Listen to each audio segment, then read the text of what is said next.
Why, hello there, Leo, and welcome to your November general message. This message is truly timeless. I'm Victoria with Aligned Soul Tarot. Thank you for joining me here in this space that we get to create together. If you're new to my channel, make sure to hit that subscribe button. It's a free way to support me, of course, if you like my style, of course. And if you want to get a private reading with me, you can find my website and all my helpful links below. I have the new moon in Scorpio reading linked below, as well as an eclipse supportive playlist. I have full and new moon readings that you can look back on.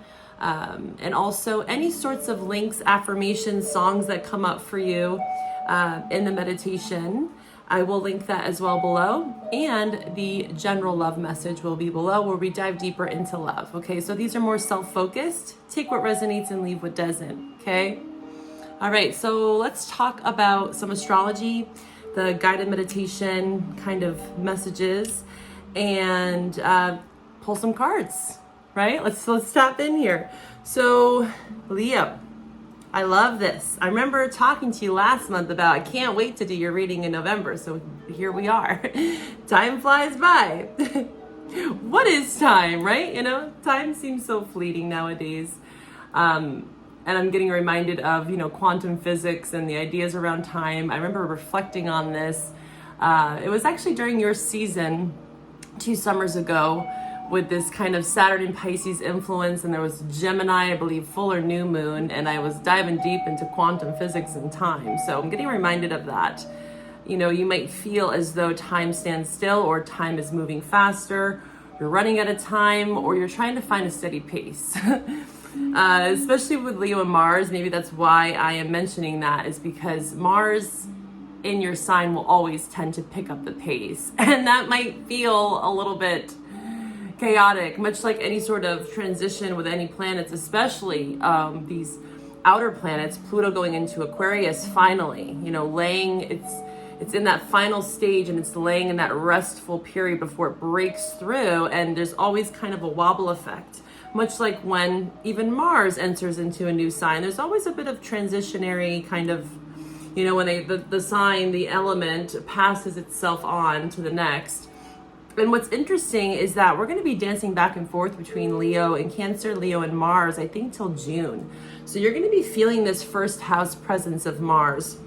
So with this kind of going back and forth teeter-totter for you, it goes from first, and then it goes to second, first, second. Who I am, what I have. What do I have to give? What do I have to give to myself, right? This back and forth of like emotional security, financial security, and then also tending to like, am I also being authentic in that expression, right? Of security. What does it even mean? What does security look like? It might change as well, especially for you around relationships, because Pluto's going into Aquarius. Aquarius is your opposite, if you didn't know that. And I also am getting reminded, if you don't know, if you're new to my channel, I do have that North and South Node playlist as well below, where you get to look into your natal North and South Node.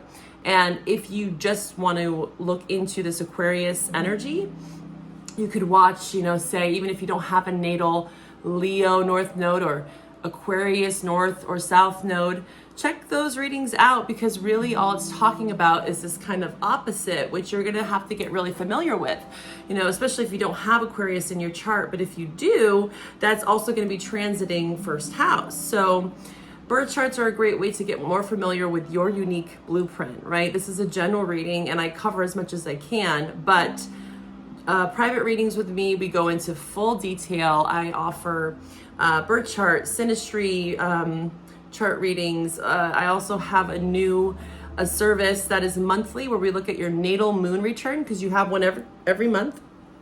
And then we look at the transits surrounding that and the energies prior and before, prior and after. Before and after. Can I just make it simple here? So yes, look into that on my website, and I do have a 6-month subscription with 10% off. Okay, enough of that. So yes, back and forth for you, and there's this exertion, and again, it might feel a little bit wobbly, Like, how do I extend myself, especially amongst partnerships, like I was just about to say. Aquarius highlights your 7th house. Any opposite on the wheel is going to highlight your partnership house. So there's a lot to learn from your opposite. There's a lot to learn from Aquarius. Any sort of Aquarius placement in your chart or any sort of people in your life, they are going to be great teachers for you, especially during this 20-year time period, okay? And there might be some crisis around relationships depending on your timeline, where you are in this evolutionary process.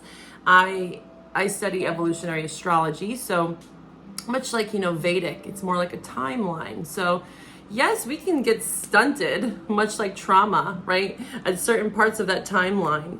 And really the goal with these readings is to kind of see where you've been stunted.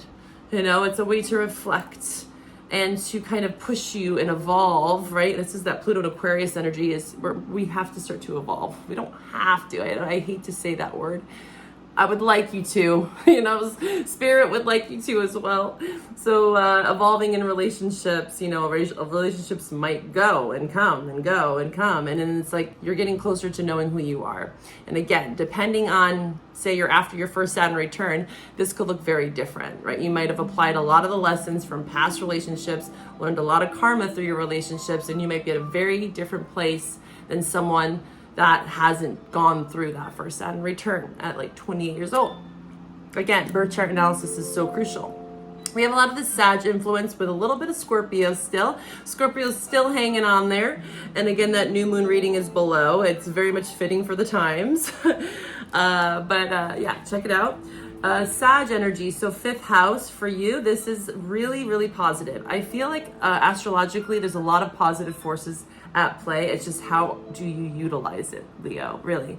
You can use it to your advantage, or you can use it and it can get the best of you at times, especially Mars. I would say Leo and Mars is a very positive placement because Mars is very fiery and so are you. So there is a nice balance here, but you're going to have to learn that for yourself. Because again, your birth chart can flavor this a little differently. And also, again, synastry aspects to that Mars might look different. But yes, there is full gusto ahead. There's a lot of power. Venus, Mercury, and Sag. And then again, next month, you're going to have 5th house as well, Sun and Sag. And 5th house is your house. So this is like, what are you creating? What are you doing? What are you gifting the world? Big or small? Okay, Saturn is direct now too, so it's like time for some sort of initiative. And I was getting that message, and I have been actually. The full moon in Aries reading I did, that's linked below, and the new moon in Scorpio is about action and how most tarot readers look at action as wand energy. Yes. Also, action can be very subtle. There can be internal action. Think about when you're sleeping and how much you're actually moving energy, right? In meditation, in the calmness, in the stillness. So then we know when to strike, right? So it's like that Jedi pause, like I speak about a lot. So let's talk about your meditation, okay? So I sit with your energy, whatever comes out, comes out. And then I got here, lay down your burdens and rest with me. You're safe here. Okay. And then I got Sweet Surrender by Sarah McLachlan. If you don't like the song, it's in the lyrics. I highly suggest, if this reading is resonating, to go listen to that song or just read through the lyrics. And I did write down some of the lyrics here. It doesn't mean much. It doesn't mean anything at all. The life I've left behind me is a cold room.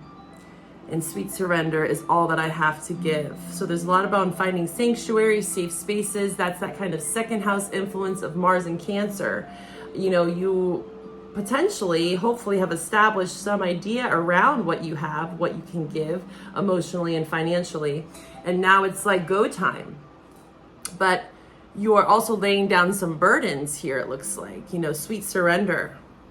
Surrendering to what has happened potentially, and what that can span from who knows how long back, right?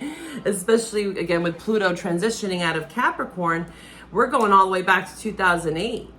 This last degree, this kind of 29th degree is Pisces, so it's like past life, You know, we've been pulling up the trenches here. This is Saturn in Pisces, so you could be really nostalgic a bit and kind of like reminiscing, and you know, the life I've left behind me is a cold room, and you're moving more into this warmth, you know, especially as we go into Sag season. You're going to be feeling a lot more warm, but what are you going to do with that fire, right? That 5th house of creativity. And then I got nothing is set in stone, and then I got the sword and the stone. So there's connections here with Merlin and tapping into your truth, because the sword represents truth, especially with Mars in your sign. And again, it's going to go back and forth till June. So this is really positive for you, Leo. You're going to probably finally feel like, okay, I can do this. I got this, you know, because the sword and the stone, the story is he was an orphaned boy who became, I believe, a knight. Was he a knight or king? But yeah, Merlin was his mentor. So there's something about spiritual mentorship and like believing in oneself that you do have this gift. You have this magic within you, and it's coming, right? It's being pulled from the stone, and you're ready to conquer in all the best ways, right? I just heard conquer and divide, but rather than conquer and divide, it's how about conquer and unify? Interesting. I like that.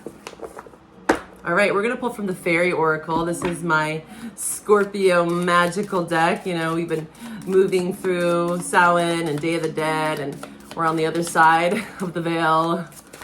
So what do the fairies have to say to you, my fairy friends? For Leo, my Leo collective, thank you for tuning in. Make sure to hit that like button, comment below your placements, and share with any other Leos that might need this message. Thank you again for your support. It's very much appreciated. All right, Leo. Angels, guides, allies, ascended masters. What do we have for Leo? The Lady of the Harvest. Virgo also got this in the pre-shuffle. This is my Virgo card for sure. It's the Maiden. You know, it's Goddess Diana. You know, the harvest.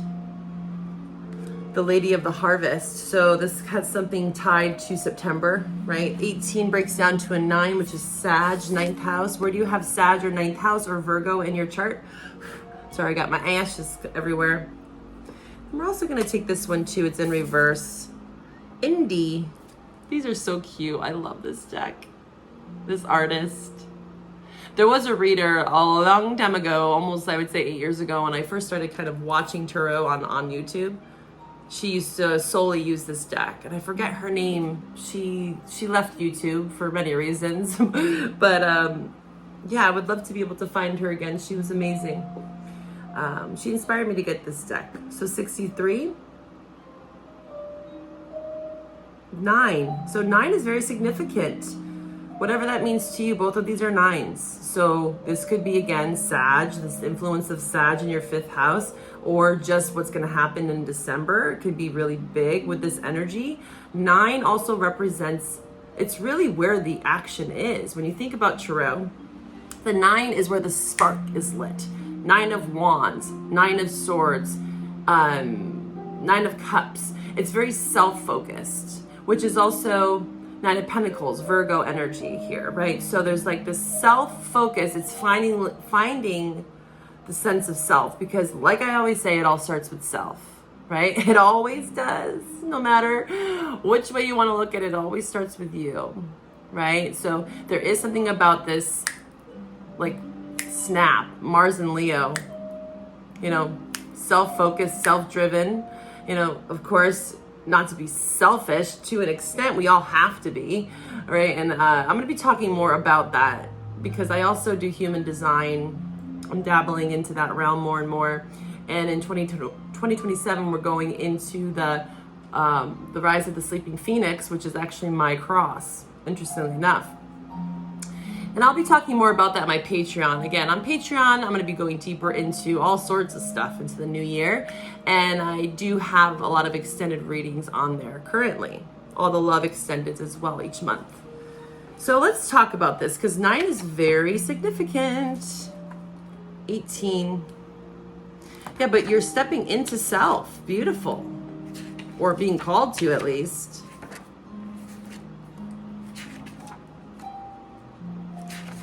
Yeah, 2027 is playing a huge role for you, and there's something about 2027 here.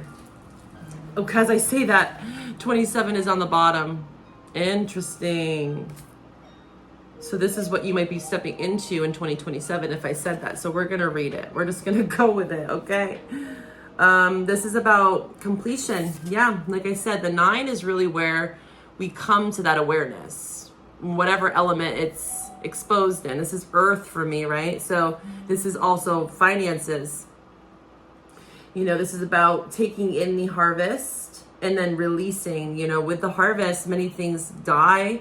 You know, we might not reap the rewards of all the seeds that we sowed, but we are grateful for what we have been given, the lessons we have learned, what we can bear fruit from here.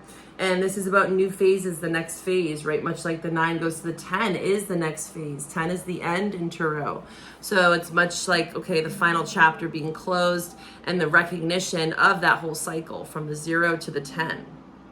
And this does talk about, you know, grieving. As in the natural world, the old becomes compost for new growth in our lives. This is very relevant here for the Northern Hemisphere, but wherever you find yourself in the world, focus card. You know, we are in fall season right now. Okay, so this is maybe where you found yourself, or even last fall. You know, we've been feeling into fall here for almost over a month now. It says, often we associate the Lady of the Harvest with loss, regret, and grief, and often we are right to do so. The basic phase of grief are shock, denial, anger, guilt, emotional storm, acceptance, and regaining perspective. I also... interesting, this is tying in with my grief playlist. So if you haven't watched stages 1 and 2, I started that last October, and I think after I get through my Chiron series, which is coming out this month, so stay tuned, make sure to subscribe to stay up to date. I'm gonna do the next phase for that grief series. I'm feeling like I've been getting a lot of nods, like knocks. Okay, it's time for stage 3. So this is about understanding the grief process. And again, that playlist is below for those readings if you want to look into it. If you are experiencing some level of grief, which most of us are, if you're living on planet Earth and you have a soul. And it's okay to grieve, right? It's a beautiful actually gift to be able to grieve. We should note here that the grieving process is the same for the little losses and the large ones. Only the time scale and the intensity of the emotions vary, but they vary enormously. And I always say that even with those readings that I posted on grief, is that everyone has the right to grieve. And again, you might go back and forth between these phases. Nothing is linear, you know, especially grief. And it's not something that we should ever be mad at ourselves about, or feel like, well, why am I not over this? And why is this coming up? And it's like, because it's meant to. It's meant to, especially with Scorpio season. And it's time to accept change and to move on to the next phase with this card showing up. Now let's look at 63. I'm sensing that the Leo I'm connecting with is that, you know, you might be kind of, you know, just grieving what's going on around you. And we'll see more about what that is. But it's like in this grieving process, because what is grief? It's just unexpressed love. That's a great way to look at a grief, and it's helped me in my healing journey, is to understand that it really is just unexpressed love. All the ways that we weren't loved or we didn't feel loved, and it's time to, again, 9 energy, to give love to yourself again. Okay, Leo? Indie, wishy-washy. Which way do I go? It's like my 2 of Pentacles card. You know, you might sway. One day you're like really happy, motivated, Mars and Leo. You're like, yeah, grabbing life by the balls. And then the next moment you're like, oh God, life is crumbling tower. You know, Scorpionic energy can be very chaotic at times, especially if we don't have a grip, right? On our feet on the ground, you know. I got that song, Where Is My Mind by the Pixies.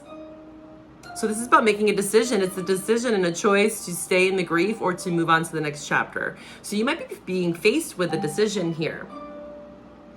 It says in reverse, because this was in reverse here for you. It says, on the other hand, Indy might be right to hesitate. He might not have enough information to make an informed decision, and neither may you. Hesitate while you question. Find out more. True, we may never have all the answers. Hold on. Or real guarantees from the universe about our decisions, right? But caution is appropriate here. So there is something about being cautious. And I think that's what you've gained with Mars in the second house. And also, again, like I was saying, Mars in your sign, it can be a bit volatile at times, and we can get very excessive, especially with Jupiter retrograde right now. It is a time to kind of humble ourselves, right? Be like, okay, I'm grateful for what I have. I don't have to be selfish necessarily, but I do also have values, needs, desires, wants. You know, I don't have to beat myself up or other people up either about them, but there is something that you have to potentially hesitate a bit. And I'm getting this more with the grieving is like, again, let those days come where the tears are just coming out and let yourself just feel. You know, we have been in this really watery time, you know, a lot of October and I would say first half of November. We're still feeling that water energy. It's starting to kind of go more into the fire, right? We're starting to like alchemize a bit, right? As more of these planets are going into fire. But we still have a lot of this water fire. It's very volcanic. So it can be eruptive. And, you know, it really is telling me with this card in reverse, Indy is saying, it's okay. All is welcome here. If you don't feel 100%, you might not ever feel 100%, but it's okay to be cautious and tread lightly, especially if your emotions are a bit haywire and you might feel a bit erratic. You know, just move with it, let it move, movement, dance. And also 27, since I saw this, it might not be now is what I'm hearing with this 27 energy I'm going to read for you, but it could be coming up, right? Or it's different for all of you, but this is definitely something, wow, inner transformation, yeah. So I feel like intuitively that 2027 for all of us, of course, this is a huge, massive cycle. It's a 400-year Yuga cycle. And again, if you don't know about human design, I do offer some readings where I kind of compare Western and human design. But 2027, look it up, The Rise of the Sleeping Phoenix. I actually am gonna link it for you, because this is also very much connected to Pluto and Aquarius. You know, nothing is a coincidence ever. It's very amazing, and I'm very inspired by it because, again, this is my cross. So I'm feeling like universe is like, get it together. So this is inner transformation. Look how beautiful this image is. Oh my God, I love these images. It says, in fairy and sometimes in our world, alchemy is the study and practice of transforming the soul from the lead of primitive conditioned reactions to the gold of spiritual and practical attainment. And I was just talking about alchemy. So something about water and fire in your chart and learning how to utilize both of them. Also using your grief to propel you forward. You know, it's a great way. Most artists that I know, including myself, you utilize that grief, that sadness, that anger to create something, right? It's like an offering of sorts rather than letting it kind of stew and fester and becoming victim to it. We allow ourselves to be motivated by it and to create something, okay? And this is that true alchemy. And Nellis is a mistress of the alchemical arts, and she also understands that daily life is a spiritual exercise. She recognizes that transformation may take place from the inside out or from the outside in. Like I said earlier, action, you know, physical exertion, Mars and Leo, very much external, right? But there is still this scorpionic underbelly of, like, again, water and fire. Outward expression to inner expression. Much like Jupiter in Gemini, Saturn in Pisces. Expand, contract, expand, contract. You know, we're still going through that birth canal, and we will be until mid-2025, okay? It says here, fairies hide what you want and reveal what you need. Ooh, I like that. Nellis is pointing at the path to follow. but she does not lead us by the hand along it, although she might give us a nudge if we seem to need it. If you concentrate very hard, you can get to the bottom of the problem. Get ready, because things are going to be happening inwardly and outwardly. The stuck becomes unstuck, the blocks begin to move. You may have to run to keep up with the speed at which the situation around you is moving. Yeah, Mars in your sign. Again, I feel like that's also this Mars Cancer, Mars Leo dance that we're going back and forth in, where it's like you might have moments where you're like, holy shit, like full speed ahead, and then days where you're like, okay, can I catch up with, like, take a breath. All right, let's clear the energy. We talked about a lot. We're gonna pull some tarot. I can feel it. I'm like excited for you, but I'm also, I can feel where it can be very like, whoa, holy crap, what just happened? Leo, take a breath with me.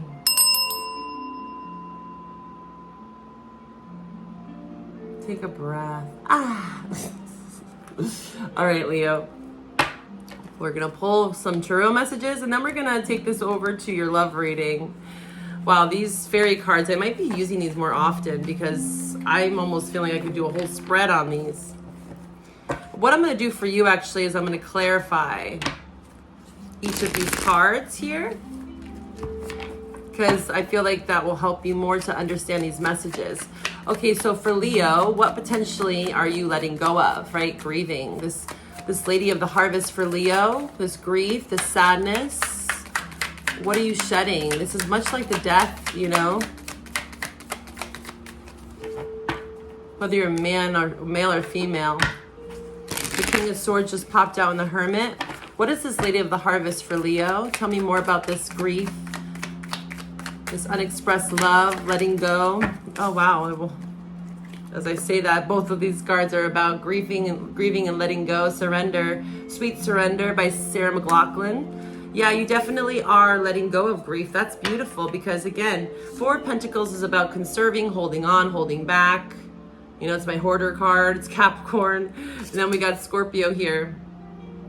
Okay, so these are both in reverse. So that means that you're in active recovery from that. Good, good. So it looks like you have done a lot of grieving then. Yes, you have healed some abandonment. Five of Pentacles in reverse. And now you have better boundaries. Seven of Wands. There you are, Leo. You have created healthier boundaries with this grief process, it looks like. And it's helping you move more into this alchemy so that you can make better decisions in love and life, whatever that might be for you, right? Whatever you have grieved. Again, the life I left behind me is a cold room. And maybe you needed that temperature for a while to sit in the cold. But now you're coming in from the cold. Five of Pentacles in reverse. I like this. There's a lot of healing that's happening for you as you allow yourself to grieve too, Leo. It's okay. All right, what's this decision about for Leo? Haha, the decision is to be like, I can. You know, who got this message? Virgo did. Which is Virgo here? And there's a 9, another 9. 999, you might be seeing that number a lot. You might have a lot of 9th house in your chart. Waiting on a return on investments. It's going to come as long as you keep yourself stable.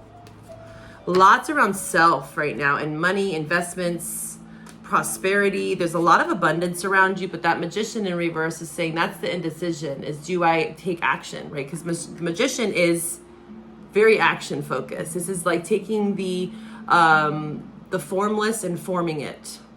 He's the great alchemist, right? He utilizes all his resources as above, so below, and he materializes things, right? It's Mercury, it's Virgo. Lots of Virgo in your reading here, okay? Again, something could have changed during Virgo season, which was right in the thick of eclipse season. So you could even check back to the eclipse readings in September.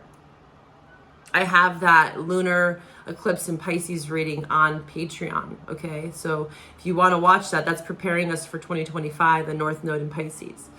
So back to this Magician, this is that indecision. And I don't actually look at the Magician here negatively in reverse. I feel like there has been a required period of time that maybe you weren't even aware of, right? Where we feel like, what the F is going on? Why are things not materializing? Why do I feel like I'm always waiting and I'm not getting a return on my investments? It was because you had to grieve something. You had to fully feel something here and to let it go and to surrender that maybe what you're going to be entering into as we are transitioning Pluto and Aquarius, Mars in your sign, back and forth till June, is like that. You don't have to overexert yourself either. There's a time for you to just focus on yourself, self-care. You know, Virgo is purification. This is detox. This is health concerns, health issues that come up for you maybe, where that you are healing those things. You're grieving those parts of you, whether it's mental, physical health things, but you're tending to that. I see that. That's very, very good. No longer lying to yourself. And yeah, this is mainly like just saying like you'll know when to take action. It's okay to be cautious on that. And you also, again, Mars in your sign, you don't want to overexert yourself. You don't want to bulldoze through this because that grief is there. And if you avoid it also, is what I'm hearing, is that you, it will just show up again. It will show up in another form, another person, another job, right? And then you'll be like, what the F? Like... Hey, that's what karma is, right? It's like if we don't see the karmic cycle, the patterns in different people, different environments, whatever it is, right? Because it usually shows up in all arenas. We can get stuck. And that's okay. I'm here to say it's okay. To each their own in time. You know, we're not here to just be like, you got to do it now. You know, the time is now, of course, and my readings are here to help you get there, but you get to choose. Free will always. What about this alchemist? What does Leo have to understand about this alchemy? When will this alchemize, this water and fire within them, and understanding and making decisions? Yeah, King of Wands, lovers. Well, frickin' A. There's decision, and with a lot of gusto and passion and desire, creativity. We have Aries, Leo, Sag, strong Sag with the 8 of Wands, Gemini, and then also Knight of Cups could be any water sign. Pisces, Cancer, Scorpio, strong Pisces and Cancer here on the bottom. But you are going to be able to make these decisions. But again, the Queen of Wands in reverse with the King of Wands. Interesting though. So this is that paradox that you find yourself in, whether you're male or female here. What I'm getting is, again, we all have divine feminine and masculine qualities within us, right? Our higher self can understand this duality. And sometimes, depending on the situation with external forces or what we're processing, this grief within, High Priestess, we can pull on that masculine or we can pull on those feminine qualities. And it looks like a lot of what's happening here is that you're healing a lot of the more feminine parts of you, because there's been something illuminated to you within that grief period, behind the veil, right? Your dream state, your intuition, something around a mother figure also, but it's the feminine in general. It's learning how to maximize on this kind of feminine quality within you, which is more receptive. This reading, I might even title it something about being like, it's like this give and take, you know, when to go, when to not. Am I doing too much? Am I doing too little? This is kind of what I'm feeling. And with the Queen of Wands in reverse, it's suggesting that you might have been trying to force yourself, right, to something. And you're learning now the balance. You know, Libra season, Libra South Node. You might have Libra in your chart as well. Look into that. Oregon Sag, but you will find that balance here. And it also might be someone else that comes into your life, another fire sign, that helps you see that. They might mirror something to you, because we got the Lovers here, right? This could be someone else. But it is choices. You are going to be able to make choices, but you're learning how to be more receptive to them. You're learning that you don't have to overexert yourself and that things are going to come to you. The Queen of Wands is very much a manifester. She is the master manifester out of all the queens. She's highly magnetic. She uses her charm and she uses her charisma and her looks. She's very appealing. She's sexy. She's confident. She is a no bullshit queen, much like all of them, but she's definitely one that is like a master of magic. You know, she knows how to utilize that fire. And with it being in reverse next to the sun is that there could have been a dampening to that feminine quality within you where you just felt like, you know, you lost your groove. I remember there was a reading for you. When was it? It was in the summer where Stella got her groove back, you know, and it was, you know, this kind of blow to your ego potentially that you were going through, or maybe you are, but I see that that's changing. It is. And you're allowing it. You're like, you know what? I might not be that same person anymore, and that's okay, but I'm going to move and make appropriate action when necessary. And I'm going to also be guided by spirit and my intuition. I'm going to feel more. I'm going to allow myself to feel more with the Queen of Wands in reverse, because maybe I was doing it for external validation or for all the wrong reasons. Or maybe I was doing it because I wanted to prove myself to someone or something. But now it's like you're learning the balance of listening more to your intuition and allowing yourself to grieve and just to feel in general. And those feelings, those thoughts, those emotions are what creates action. King of Wands, Queen of Wands. This is beautiful. All right, we're going to pull from the Astro Tarot and take this over to the Love Extended. Not the Love Extended, but you will find the Extended on Patreon. All those links are below for the love reading. Let's see what signs Leo could potentially be dealing with. Again, these could be transits, months, energies in your chart or theirs. I can also pick up on past, present, single. I tend to gravitate towards intimate relationships, but this could also be friends or family. So use your intuition, Leo, around these readings. Leo in love. What signs, what transits, what energies are surrounding them at this time? What are the signs I need to show them? Capricorn. Again, Pluto is still in Capricorn. We're at that 29th degree. You're feeling that. We're all feeling it. What other signs could Leo be dealing with in love? Signs Leo's dealing with in love. Ancestors, guides, allies. Please show me the truth. Leo in love. Jupiter. Sag. Also, Jupiter is in Gemini currently. We got Pisces here. Pisces, yeah. That's a expand, contract, expand, contract. Capricorn is also Saturn. Learning a lot of karmic lessons, are we? And water, yeah. Like water, be like water. Aquarius got a very similar message. You might have Aquarius in your chart, and if you do, again, you can watch their reading. So Cancer, Scorpio, Pisces, strong Pisces. We have Jupiter, Sag, Capricorn, or Gemini. Beautiful. Let's see where this is going to take us in the love reading. I hope to find you over there if this is where we part. Bye for now.